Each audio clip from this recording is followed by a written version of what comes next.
Cholo Madiscarte in the house once again. Here, this is the Sit Down Podcast. Magandang hapon sa inyo lahat mga kapatid, brethren, kaibigan, kumpare. Wish you all a blessed weekend. Ngayong araw na to kasama natin ang isa sa itinuturing na OG ng TBS, ang West Barrio Familia. OG Saint Seth, magandang hapon. Maraming salamat sa pag-attend mo dito, sa pagbisita. Meron kaming ilang mga katanungan sa iyo para malaman at maimulat din natin sa mga tao ang kultura, kung ano ba ang kultura ng gang dito sa ating bansa. Katulad sa inyo, anong hood po ba kayo? Martan Hood, galing kang West Barrio Familia. Martan Hood, West Barrio Familia. Saan matatagpuan ng Martan Hood? Sa Barangay Commonwealth, Barangay Commonwealth, Quezon City. Quezon City. So, gaano kalaki ang nasasakupan mo bilang OG? Ilan ang mga miyembro mo? Sa sa hood namin, kami nagdadala sa buong Commonwealth.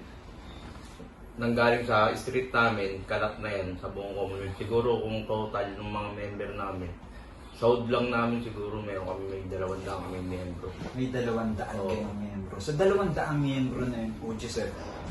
Ano ang pinaka adhikain ninyo bilang samahan o isang grupo? Ano ang adhikain ng TBS, Martan Hood, West Barrio Familia? Ang adlikain namin yan, baguhin yung tingin ng mga ibang tao sa amin sa gang na dati kasi, di ba, yung tingin ng pagka sinabing gang, gulo ka agad. Parang mga sama ng mga rebelde, nakababataan.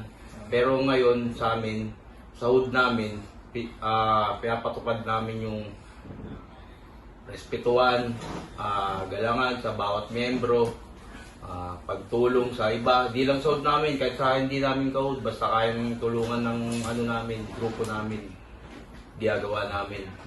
Pati sa lugar namin, ganyan. At kung maraming iba pa, mga proyekto namin. Ayun ang mga sinususog nyo na proyekto sa ngayon. So, ang ibig sabihin, kayo bilang isang samahan, meron din kayong mga struktura o pamantayan. Meron kayong struktura sa ngayon, katulad ng nasabi mo, na nabanggit mo, meron kayong mga batas na umiiral sa loob ng inyong grupo. So, ano-ano naman ba yun? Ano ba? Pwede mo bang maibahagi sa amin kung paano o ano ang struktura na meron ng isang gang? Kasi ang alam ko, meron dyan, di ba, yung mga homies na tinatawag. Ano ba yung mga, ano na yan? Yung mga titulo na yan? Katulad sa'yo, bakit ka natawag na OG? Sino ba si OG Saint Seth? Ang isang OG kasi, parang ama ng ama ng hood, di ba? Kami di lang ako, dalawa kasi kaming OG sa amin na namamahala sa mga hood namin. At pagka di rin kami basta-basta nagpapapasok ng lalo mga minor de edad. Kailangan sila, nasa puso nila yung pagsali nila sa gang. Saka iniiwas namin yan sila sa mga gulo-gulo. Ayaw namin ng ganun, magulo. Mas gusto namin yung magawa na lang, kaysa may pag-away kami, mga proyekto na lang sa sa mga nasasakupan namin. Meron pa gumagawa rin kami ng mga tawag nito? Sa mga halimbawa, nagpapapondo kami, yung pera na yan, hindi yan para sa amin. Para yan sa grupo rin. Halimbawa, meron kaming miyembro na mangailangan ng emergency. May sakit. May sakit, magulang nila o kung ano pang bagay. Meron kami may tutulong yung grupo. Hindi yung puro lang talaga, gulo. Interesting yung bagay na yan. So, meron kayong internal fund. Kasi yan, sabi nga, ang grupo na walang pondo, walang kwenta, di ba? So, kayo mismo, nagkaroon kayo ng pagkakaisa na mag-chip in tayo o mag-ambagan tayo. Paano naman yan? Ano yan? Linggo-linggo ba? O buwan-buwan ba? Na parang obligado ba ang isang miyembro na magbigay ng pondo niya? Ang sa amin sana, mas mas maganda sana kung obligado. Pero siyempre, dahil di naman natin ano yung iba na walang pera. Kung ang sino yung makakapagbigay, maganda. Diba? Pero yung iba, iniintindi rin namin kasi alam naman natin yung buhay, di ba?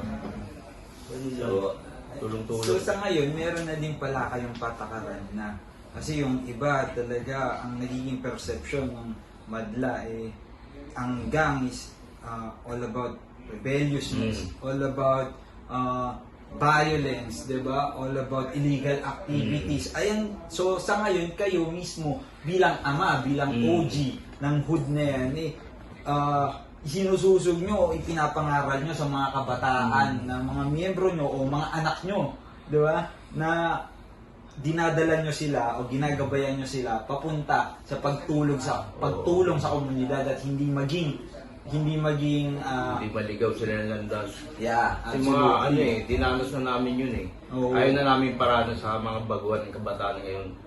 Pwede mo bang may bahagi yung mga mga experiences mo lang ng mga paano si OG Saint Sep na magmula sa gang na yon na kasi alam ko na kayo noong panahon nyo, era nyo is yung magulong era yun sa inyo. Kaya nga nabanggit mo na based on experiences na sa inyo, nanggaling din kayo sa mga ganyan. Ano ba yung mga naranasan mo noon, sa panahon noon ng gang? Nung kasagsagan ko kasi talaga yan. Nung bago kami, siyempre, kapusukan Nandiyan yung gulo, bisyo, pasok ako kung saan-saan, hanggang maranasan mo yung mahulungan nga na talaga. Diba? Oo. Napasok ka din Oo, ilang guys na ako napasok yan. Kaya hanggat maaari, yung mga nasasakupan namin kabataan, huwag na nilang sundan yung ganung landas na naranasan ko. Kasi sobrang hirap talaga. So hindi mo maire-recommenda para sa mga kabataan o ikaw mismo, hindi mo para sila gabayan na sundan mo yung mga kalokohan na ginawa pa namin. Yan ang tunay na OG.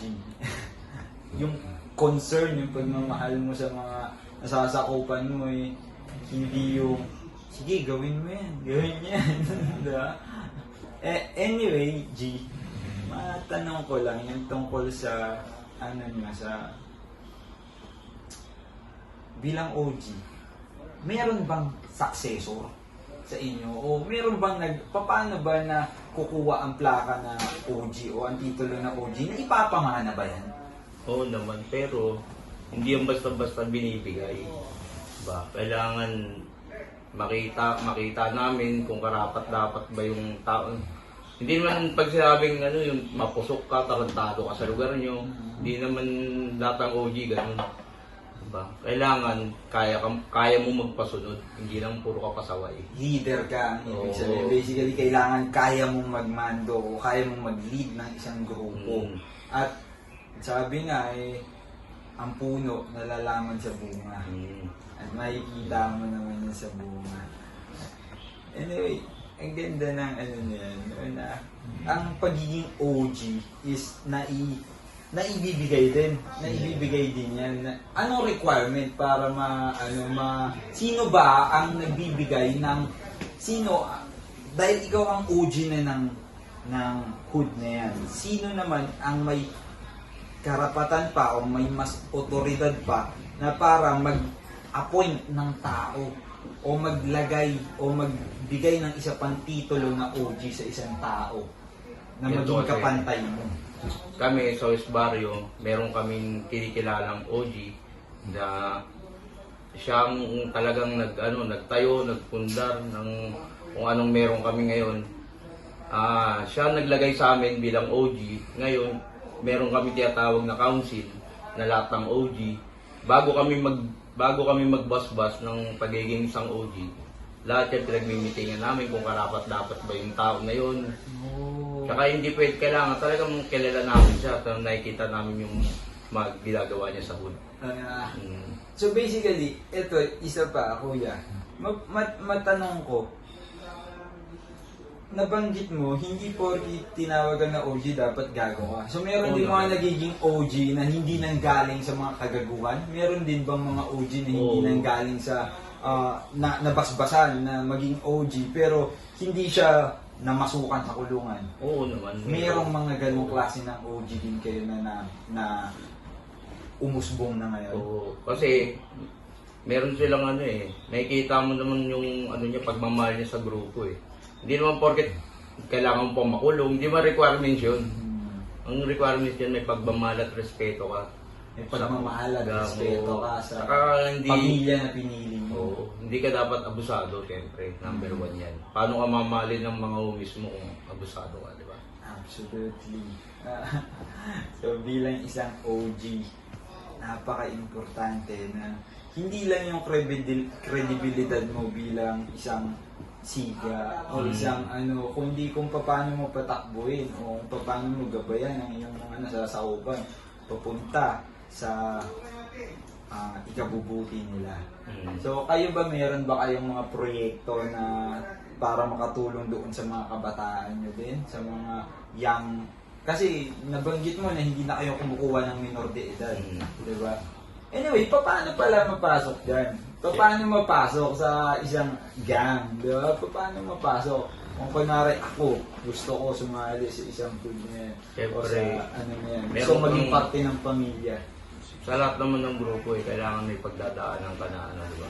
Hindi na natin sabihin dito kung ano yun, pero meron kami pagsubok na kailangan malusutan. Okay. So, mayroong mga pagsubok. May mga pagsusulit ka muna ng dadaanan. Ibig sabihin, may mga test. May mga test muna na kailangan kang ipasa. At pagka nasumarya ka doon sa bagay na yan at pumasa ka, maaaring maging kabilang ka sa grupo na to, sa pamilya na to. Nice. Anyway, G, maraming salamat sa pagpapa-unlock mo. Maraming salamat at na bigay mo sa amin ang mga impormasyon na yan. Yung ano masasabi mo sa mga nakikinig natin? Meron ka bang maibabahagi sa mga makakapanood nito? Ano ang words of wisdom o piece of advice mo sa mga kabataan na nasa madilim na buhay nila ngayon at gusto o kahit pa paano nagnanais din na maging magabayan ng mga nakatatanda bilang isang tatay ng isang malaking pamilya na may 200 members. Siguro, paalala lang sa mga kabataan ngayon na huwag nilang isipin na porket membro ka ng gang kailangan mo na magsiga-siga dyan o ano. Kasi pag ganun ka, ikaw pa yung magdadala ng kasiraan ng gang mo pag-isipan mo ng maraming beses, saka huwag puro ka pusukan. Isipin mo, ay hirap mahulungan. Yun. At laging siyempre manalangin. Amen. Sa ngayon, dito tayo nagtatapos para sa episode na to. At ito ay tribute series para sa lahat ng mga OGs loob at labas ng kulungan. So kung sino man po ang makapanood nito, iniimbitahan din namin kayo na maibahagi at mailahok sa isang ministeryo na to na sinisimulan namin gawin. Maraming salamat sa suporta. Like, share, and subscribe.